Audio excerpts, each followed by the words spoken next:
सभापती महोदय, आज अधिवेशनाच्या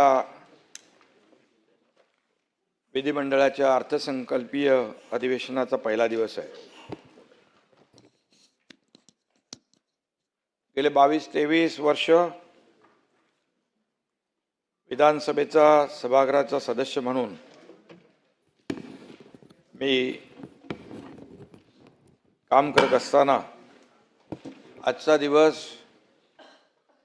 माझ्यासाठीच नाही तर सर्वांसाठीच प्रचंड दुःखाचा दिवस आहे। आपल्याच एका सहकार्याच्या श्रद्धांजली सभेत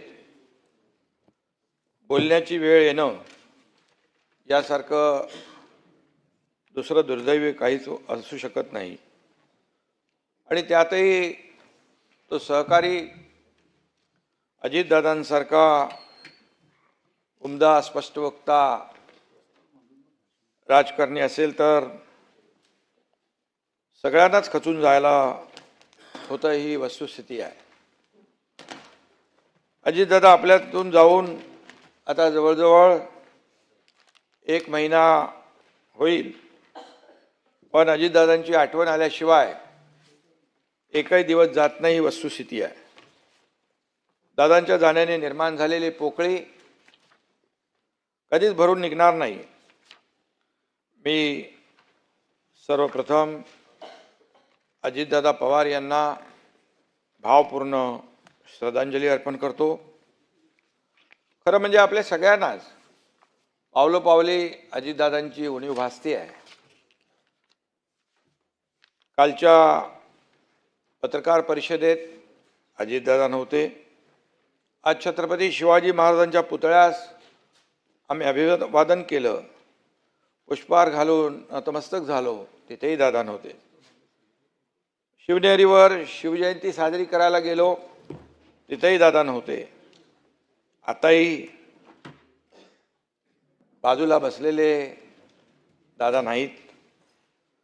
दादा आपल्यासोबत नाहीत हे अजूनही मनाला पटण्यासारखं नाही, ही वस्तुस्थिती आहे। सगळं काही व्यवस्थित सुरू होतं, निवडणुकाही संपत आल्या होत्या। नव्या वर्षात राज्याच्या विकासाला, लोकांच्या कल्याणाला नवा वेग द्यायचा निर्धार आम्ही तिघांनी केला होता। पण 28 जानेवारीचा तो काळा दिवस उजाडला आणि सकाळी अपघाताची बातमी धडकली। टीव्हीवर ती दृश्य बघितली आणि सगळ्यांचाच मनाचा थरकाप उडाला। दादांवर प्रेम करणाऱ्यांवर आभाळा एवढं दुःख कोसळलं। कितीतरी वेळा कुणाचाच या बातमीवर, माझाच काही, कुणाचाच या बातमीवर विश्वास बसत नव्हता। प्रत्येकाच्या डोळ्यात अश्रू होते, मनात दुःख होतं। दादा वेळ कधीच चुकवत नव्हते, पण त्या दिवशी नियतीने मात्र वेळ चुकवली। लाख गेले तरी चालतील, पण लाखांचा पोशिंदा जगला पाहिजे असं आपण नेहमी म्हणतो। पण त्या दिवशी सभापती महोदय अगदी विपरीत घडलं। लाखांचा पोशिंदा गेला। दादांचं नाव अजित होतं, पण नियतीसमोर ते जिंकू शकले नाहीत। दादा लाखो त्यांच्या कार्यकर्त्यांना, अनुयायांना, त्यांच्यावर प्रेम करणाऱ्यांना अनाथ करून गेले, ही मात्र वस्तुस्थिती आहे। यामध्ये मी एवढंच म्हणेन, बिछड़ा कुछ इस अदा से कि रुत ही बदल गया, बिछड़ा कुछ इस अदा से कि रुत ही बदल गया, एक इंसान सारे शहर को ही वीरान कर गया।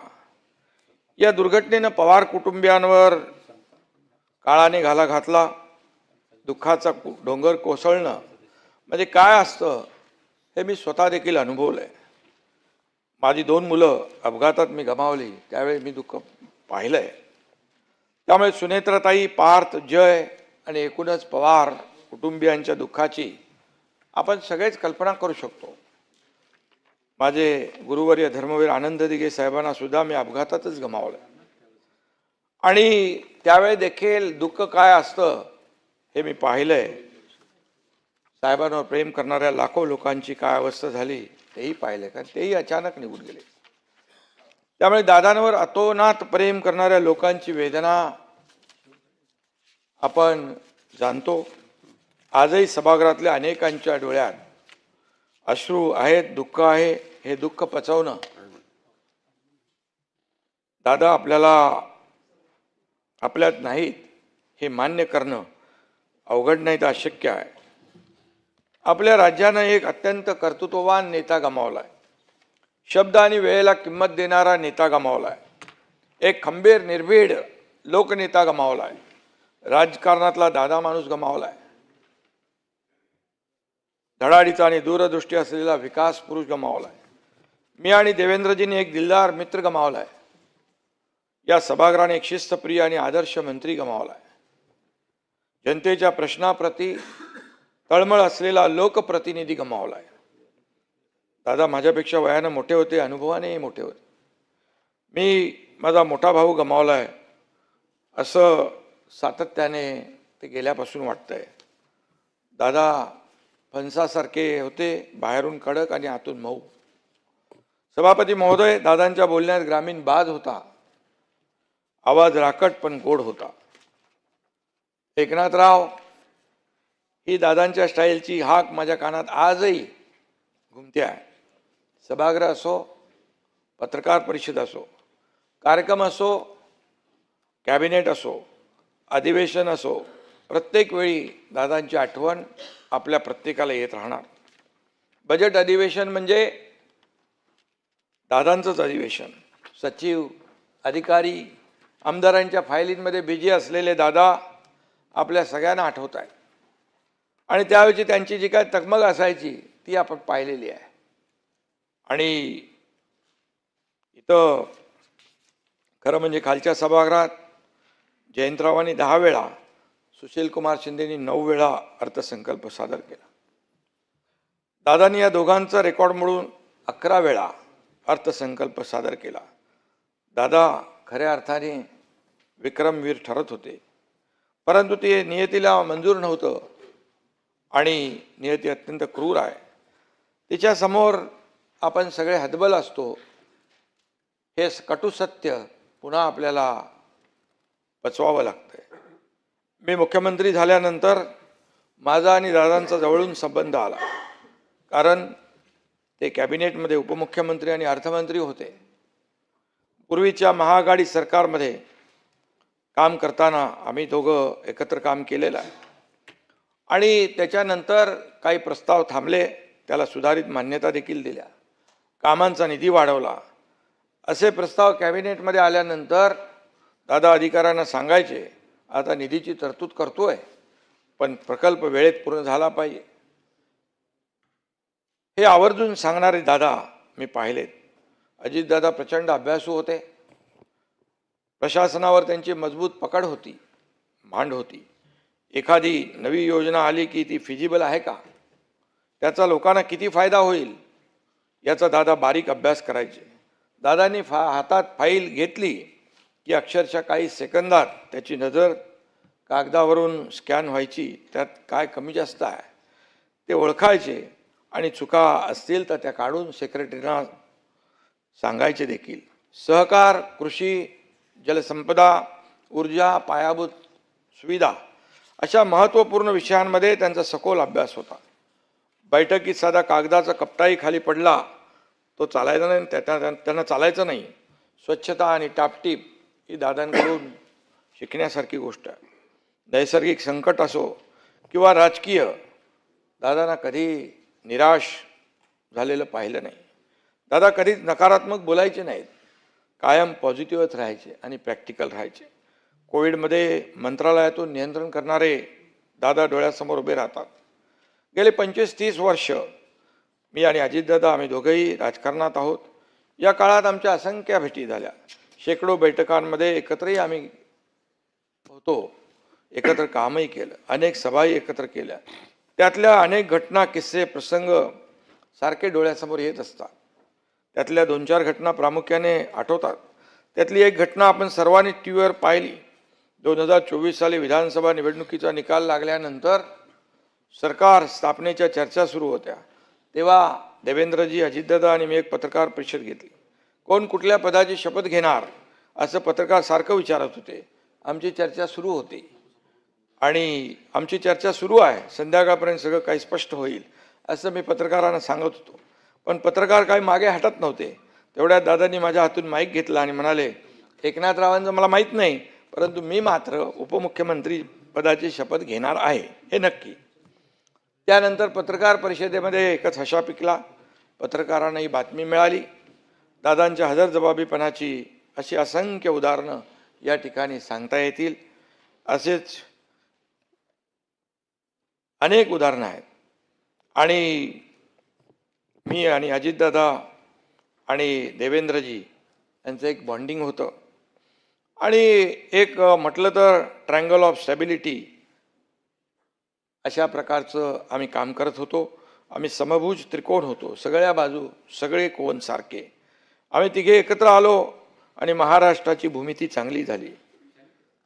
तवरून ताकभाद ओळखतात तसे आम्ही एकमेकाच्या मनात काय ते ओळखू लागलो. पण काळाच्या मनात काय दडलं होतं हे कुणालाही ओळखता आलं नाही. आणखी एक प्रसंग आठवतो, तो 2024 सालच्या बजेटचा. मी मुख्यमंत्री होतो, सभापती महोदय. लाडकी बहीण योजना सुरू करायची होती.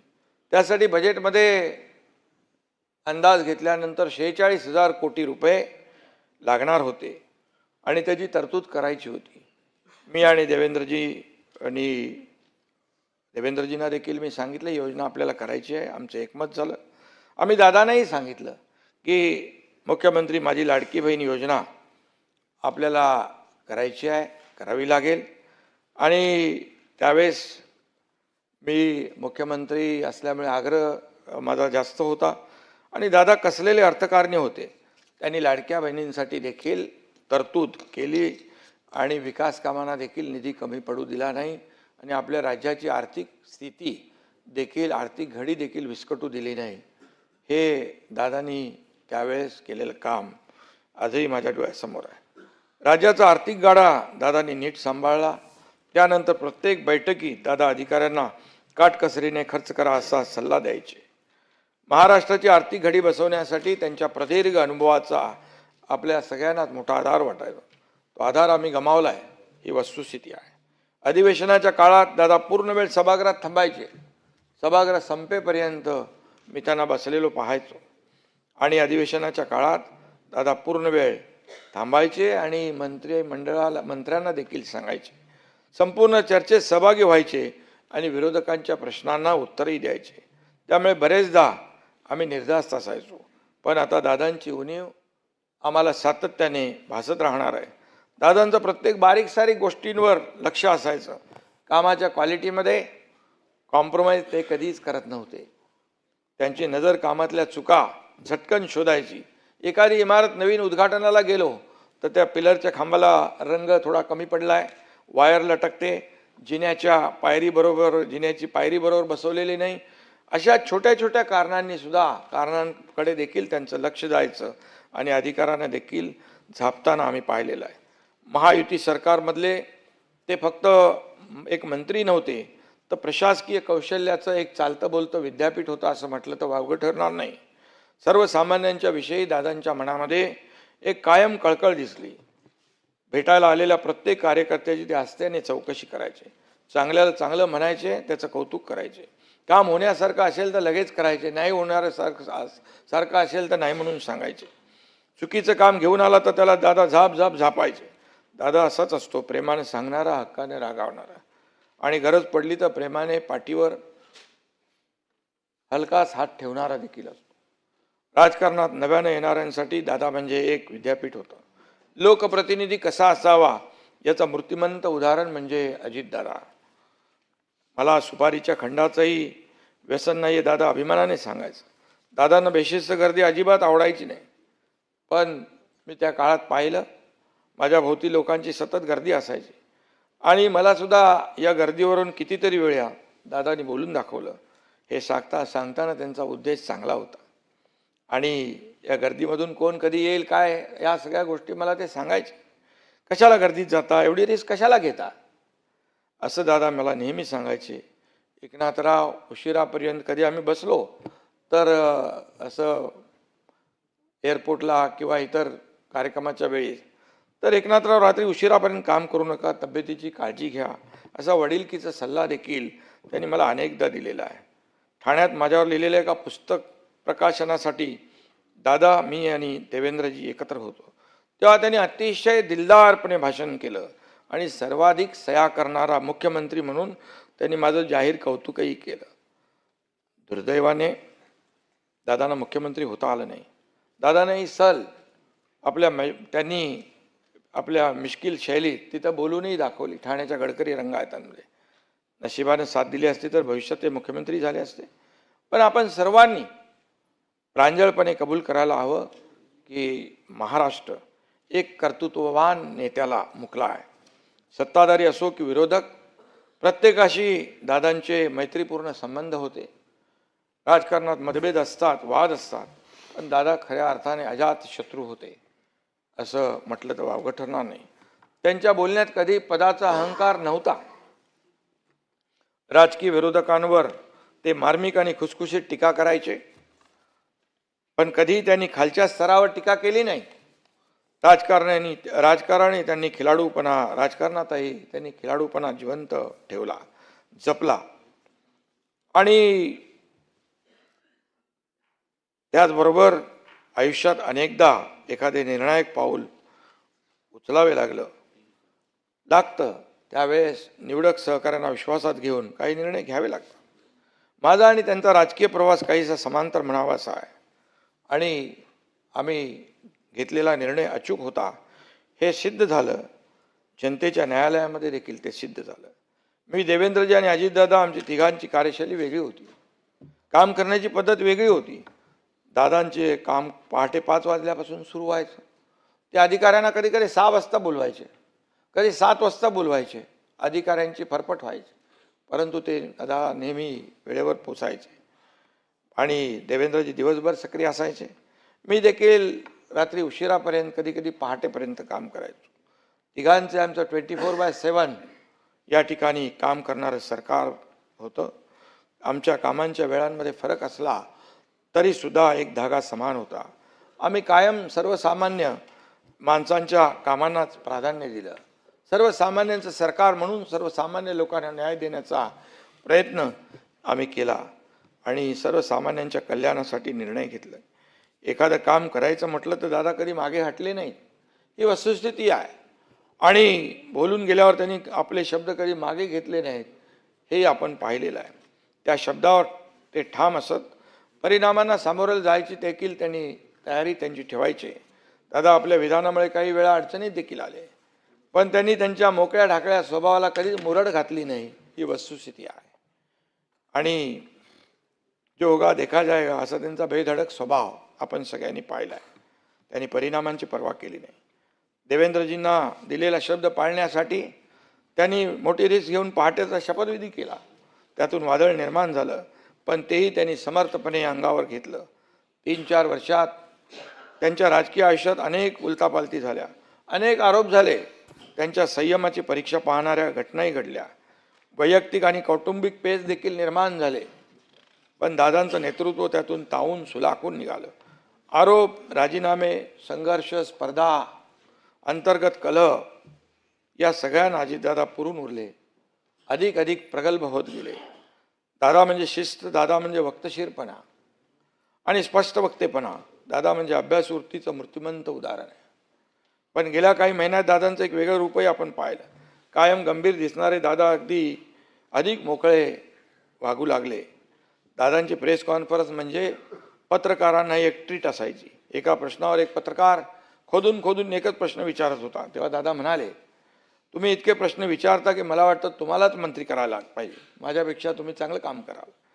अशा प्रकारचे मीडियाशी बोलताना पत्रकारांची फिरकी घेणारे दादा आपण पाहिले. जाहीर सभांमधून थट्टा मस्करी करणारे दादा आपण पाहिले. शाब्दिक कोट्या करणारे दादा आपण पाहिले. दादांनी आपल्याला अनेकदा खळखळून हसवलं देखील. आमच्या तिघांचा असाच सभापती महोदय खळखळून असणारा एक फोटो देखील व्हायरल झाला. तो खूप व्हायरल झाला. तो फोटो अनेकदा माझ्या नजरेसमोर येतो. हसत खेळत सगळं सुरू असताना त्याचे असं रडवण्यात रूपांतर होईल असं कुणालाही स्वप्नात देखील वाटलं नव्हतं.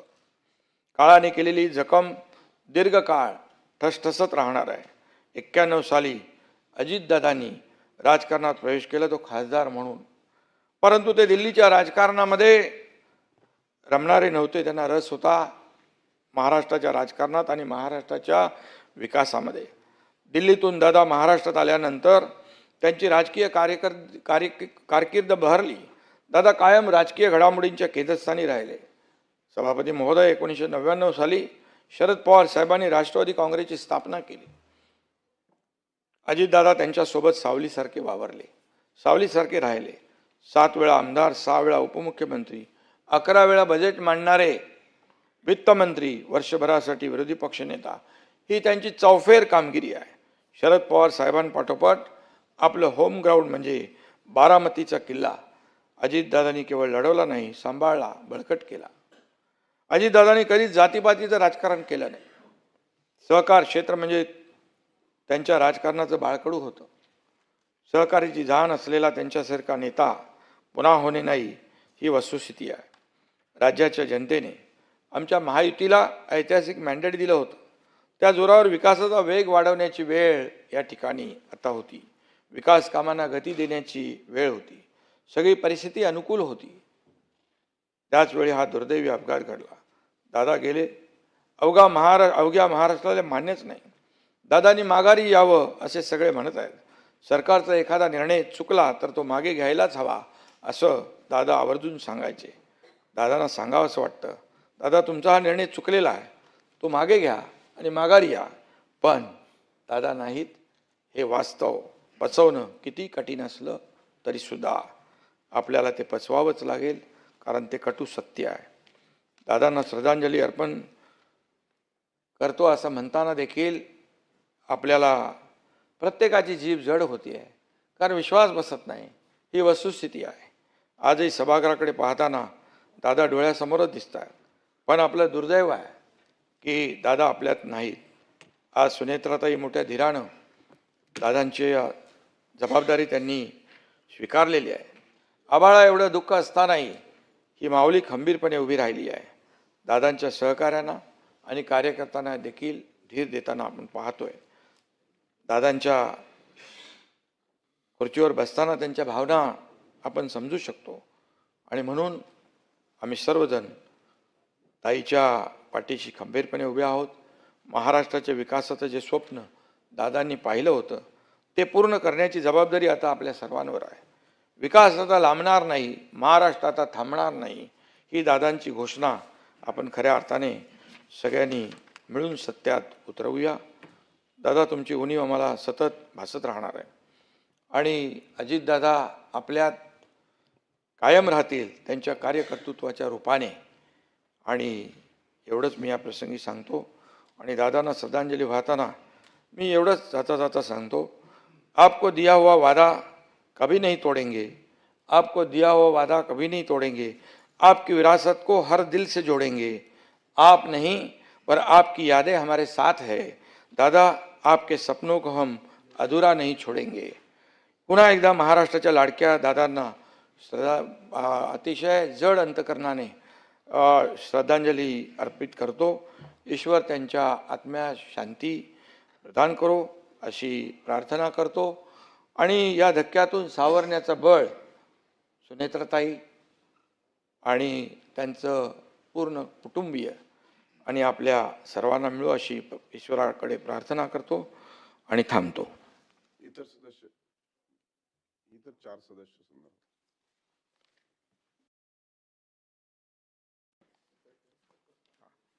आणि प्रस्ताव मांडायचा.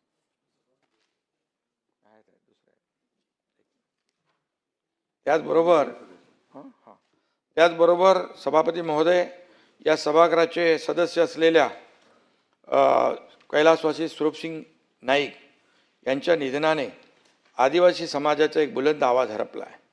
1981-82 या काळात ते विधान परिषदेचे सदस्य होते. त्यांनी नंदुरबार जिल्ह्यातील नवापूर मतदारसंघातून तब्बल 8 वेळा विधानसभेचं प्रतिनिधित्व केलं. 1972 ते 81 या काळात त्यांनी खासदार म्हणूनही लोकसभेत काम केलं.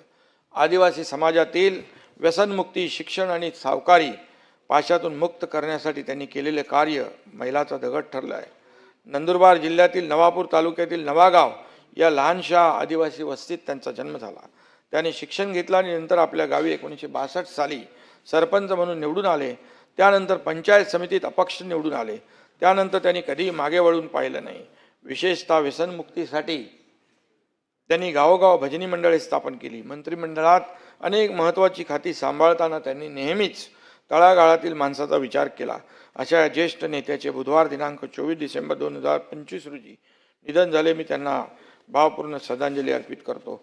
सभापती महोदय, डॉक्टर अशोक मोडक हे केवळ राजकारणी नव्हते, तर ते एक उत्कृष्ट संसदपटू आणि चांगले विचारवंत होते. कोकण विभाग पदवीधर मतदारसंघातून 2 वेळा निवडून आलेल्या मोडक सरांचा आंतरराष्ट्रीय राजकारणाचा गाढा अभ्यास होता. 18 पुस्तकं आणि 41 शोध निबंधाच्या माध्यमातून त्यांनी एक प्रकारे मोठं वैचारिक कार्य केलं होतं. बिलासपूर केंद्रीय विद्यापीठाचे कुलगुरू म्हणून त्यांनी शैक्षणिक क्षेत्रात दिलेले योगदान अमूल्य आहे. अखिल भारतीय विद्यार्थी परिषदेचे अध्यक्ष म्हणून त्यांनी काही काळ काम करून आपला ठसा उमटवला. राष्ट्रकुल संसदीय मंडळातर्फे दिला जाणारा उत्कृष्ट संसदपटू पुरस्कारही त्यांना मिळाला. संशोधन, अध्यापन, लेखन, वक्तृत्व आणि विद्वत्ता या सर्व बाबतीत ख्याती त्यांची होती. हे त्यांच्या लौकिकाचं ठळक पैलू होतेच. त्याहीपेक्षा महत्त्वाची होती की त्यांनी धारण केलेली जीवननिष्ठा. त्यांच्या बहुक्षेत्रीय कर्तबगारीला निखळ देशनिष्ठ दृष्टिकोनाचे अतिशय भक्कम असं अधिष्ठानही होतं. अशा ज्येष्ठ विचारवंताचं शुक्रवार 2 जानेवारी 2026 रोजी दुःखद निधन झालं. मी त्यांना भावपूर्ण श्रद्धांजली अर्पित करतो.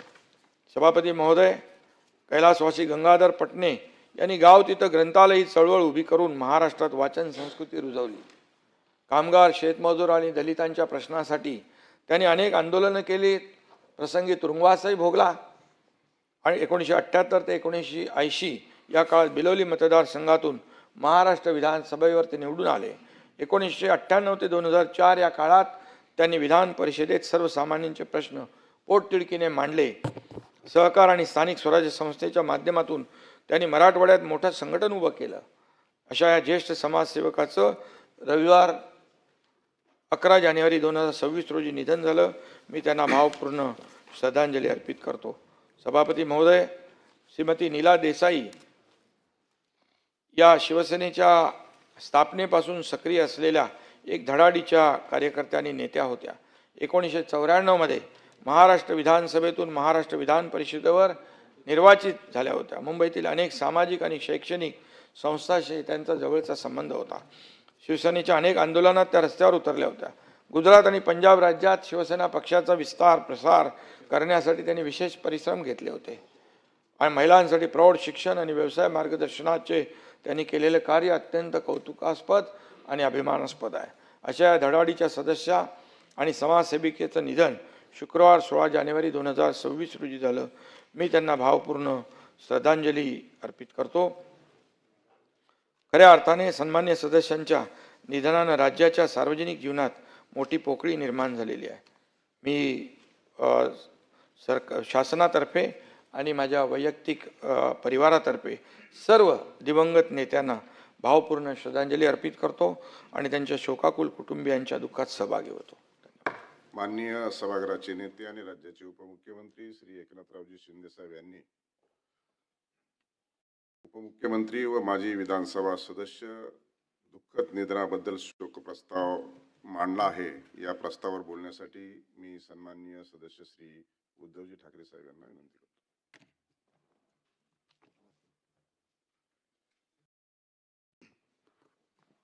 सभापती महोदय, मांडला ना, मी मांडला आहे असं म्हटलं ना.